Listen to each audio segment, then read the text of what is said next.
sahabat Rumah Sakit Sumber Waras, selamat datang di podcast Ngobrol Santai bersama dokter spesialis dari Rumah Sakit Sumber Waras Jakarta. Sebelumnya perkenalkan, saya Dr. Pratiwi yang akan menjadi host pada episode kali ini.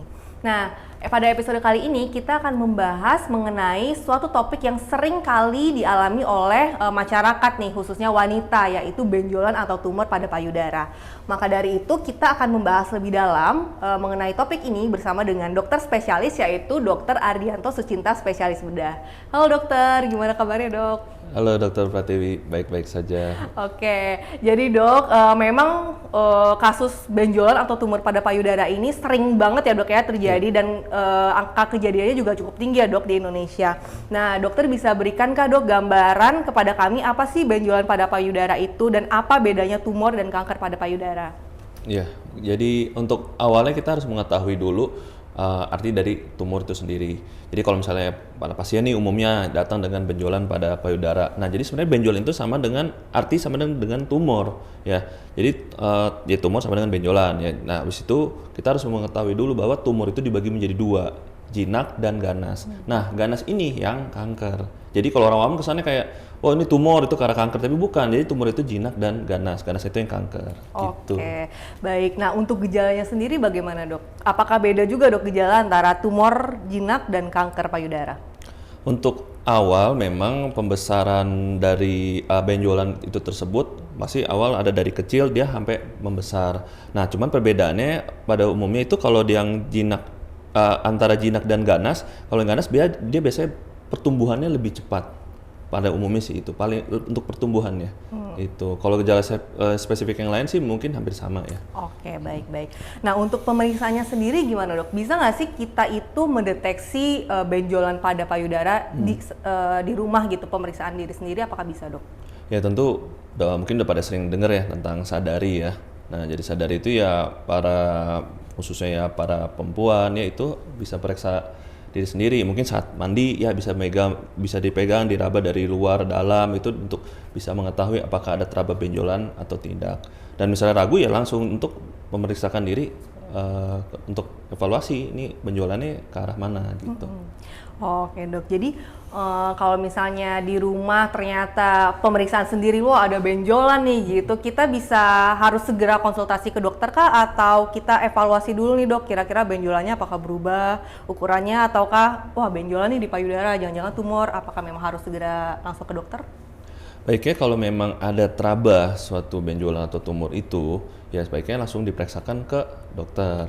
Karena apa? Yaitu kita belum mengetahui ini benjolan ini dari awal ke arah mana nih, apa ke jinak, apa ganas. Karena pasti awal pertumbuhan itu pasti dari kecil dulu, tergantung nanti pertumbuhannya sebesar apa dan secepat apa gitu. Oke. Untuk faktor resikonya sendiri gimana dok? Misalnya apakah ada riwayat keluarga itu faktor resiko riwayat keluarga itu kita kalau udah benjol harus lebih waspada atau bagaimana dok? Kalau dari faktor resiko, umumnya kalau kita bicara ke arah keganasan ya atau ke arah kanker, cancer itu faktor genetik itu memang menentukan. Jadi misalkan harus misalnya dari faktor genetik itu ibu yang langsung ya, bukan saudara atau tetangga atau siapa. Itu harus faktor genetik langsung. Jadi kalau memang ada riwayat dari ibunya misalnya keganasan atau itu, dia bisa aja faktor resikonya lebih tinggi. Gitu. Oke dok. Nah sebetulnya dok pada usia berapa sih dok seorang perempuan itu harus sudah mulai aware terhadap apabila ada benjolan di payudaranya gitu dok? Apakah saat masih muda misalnya masih remaja itu kita harus sudah mulai aware dok, atau santai-santai dulu pada saat masuk ke usia 20-an baru kita harus aware terhadap pemeriksaan sadari yang tadi dokter sebutkan? Memang baiknya ya dari saat sudah mengalami menstruasi itu ya sudah melakukan sadari. Memang jadi gini, karena faktor antara untuk mengarah keganasan sebenarnya paparan estrogen yang lebih lama, contoh menstruasi lebih awal atau nanti pada akhirnya menopause lebih lambat, itu mempengaruhi. Jadi sebenarnya kalau dia pas saat usia menstruasi ya sebaiknya langsung evaluasi. Oke baik dok. Nah untuk diagnosisnya sendiri kira-kira apa yang harus dilakukan dok? Untuk benjolan itu kalau misalkan andaikan pasien datang nih dengan benjolan payudara, ya pasti dari dokter itu setelah melakukan anamnesa, pemeriksaan fisik, itu kita lakukan namanya pemeriksaan penunjang. Nah penunjang yang sering dilakukan itu USG, pasti sering dengar ya, USG ultrasonografi payudara, USG mame ya. Tapi kalau dia di atas umur 35 tahun, kita sarankan juga untuk lakukan mamografi. Itu untuk screening di awalnya. Oke dok, untuk peran mamografi sendiri dalam mendeteksi dini tumor atau benjolan pada payudara itu seperti apa dok? Dan kapan sebaiknya mulai dilakukan dan kapan perlu diulangi dok? Apakah perlu diulangi untuk pemeriksaan mamografi ini dok? Ya sendiri kan tadi awal kita bisa USG dulu ya, di atas 35 kita lakukan mamografi. Jadi sebenarnya dua itu emang berfungsi untuk mengetahui kira-kira ini tumor itu ke arah mana. Karena ada yang tidak bisa dilihat di ultrasonografi atau USG itu, jadi kita lakukan mamografi.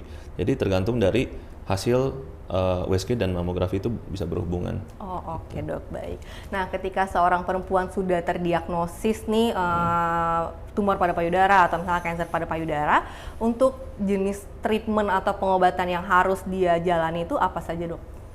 Jadi baik, setelah ada hasilnya, misalkan kita bicara tentang tumor jinak, misalnya dari hasil USG, dari hasil mamografi itu mengarah ke jinak ya.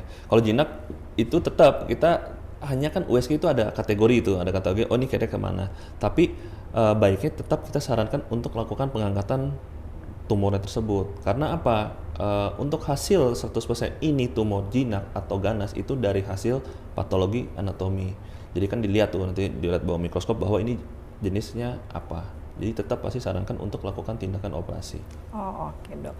Nah kira-kira nih dok apa aja sih yang bisa dilakukan untuk mencegah terjadinya tumor atau kanker pada payudara ini dok? Terutama khususnya nih bila memang sudah ada riwayat keluarga nih dok, cuman dia belum ada benjolan nih dok. Nah apa saja yang bisa seorang perempuan itu lakukan supaya jangan sampai nih terbentuk tumor atau kanker payudara?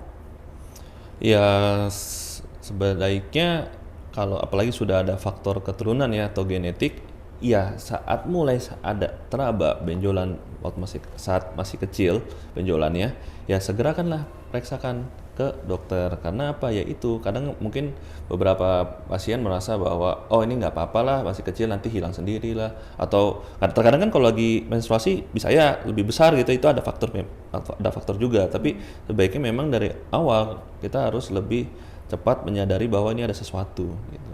Nah dok, kalau misalnya ternyata benjolannya itu bersifat ganas dok, kira-kira tata laksananya yang harus ia alami atau ia lakukan tuh apa dok?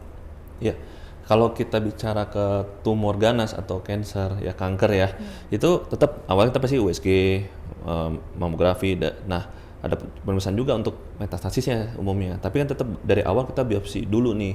Nah sebenarnya tumor itu ada yang kita bisa angkat semua, ada juga yang tidak. Andai kata misalnya tumornya besar, nah itu kita ambil biopsi dulu untuk menentukan dia ganas atau tidak. Terkadang ada yang memang kita tidak bisa langsung angkat tumornya, jadi mungkin pernah dengar biasanya dilakukan kemoterapi dahulu, setelah itu baru kita angkat semua. Kalau keganasan memang operasi selanjutnya itu kita harus angkat satu payudara atau kita lakukan namanya mastektomi. Oh, gitu. okay, dok. Baik. Nah, terakhir nih dok, bagaimana sih dok dukungan sosial atau dukungan emosional yang bisa saudara atau kerabatnya lakukan agar kan ini kan kayaknya tumor payudara, kanker payudara ini kan berat sekali ya dok ya, dan menyangkut tentang lifestyle selanjutnya gitu kan. Gimana nih dok cara kita nih keluarga atau saudara menyikapi atau memberikan dukungan sosial terhadap kerabat kita atau bahkan keluarga kita yang mengalami kanker atau tumor payudara ini dok? Ya, jadi sebetulnya kan memang ini bukan penyakit menular ya.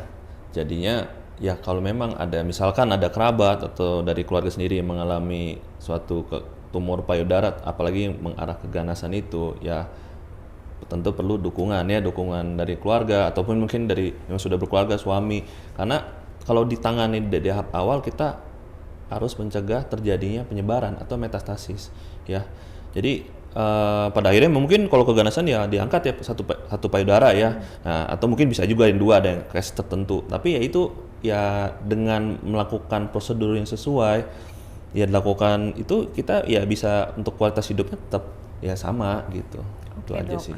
Nah, berarti di sini sih pentingnya untuk pemeriksaan sadari tadi, kemudian kenali diri kita ya dok ya, seorang perempuan berarti memang harus mengenali dirinya kalau misalnya ada benjolan yang dirasakan tidak normal dan terus ada mungkin ya dok ya, harus segera konsultasi ke dokter, terutama ke dokter spesialis yang lebih ahlinya gitu.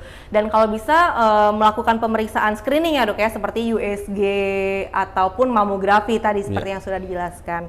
Nah baik dokter, jadi setelah mendapatkan ilmu nih dari dokter Ardianto spesialis bedah nih, kita cukup mendapatkan info-info gitu ya tentang tumor atau kanker payudara.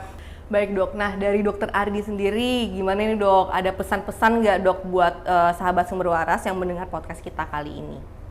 Ya pesan dari saya sih ya lakukan sadari dan yang terpenting jangan takut untuk memeriksakan diri ke dokter, terutama apabila untuk di topik ini ya benjolan pada payudara, karena semakin awal dilakukan pemeriksaan hasilnya kemungkinan memang lebih baik. Oke, baik dokter Ardi, terima kasih ya dok atas waktunya untuk membagikan ilmu dan sharing terhadap masalah tumor atau benjolan pada payudara ini. Nah demikianlah podcast dari kita pada episode kali ini, semoga ilmu yang diberikan bermanfaat dan nantikan podcast Ngobrol Santai bersama dokter spesialis Rumah Sakit Sumber Waras selanjutnya. Terima kasih.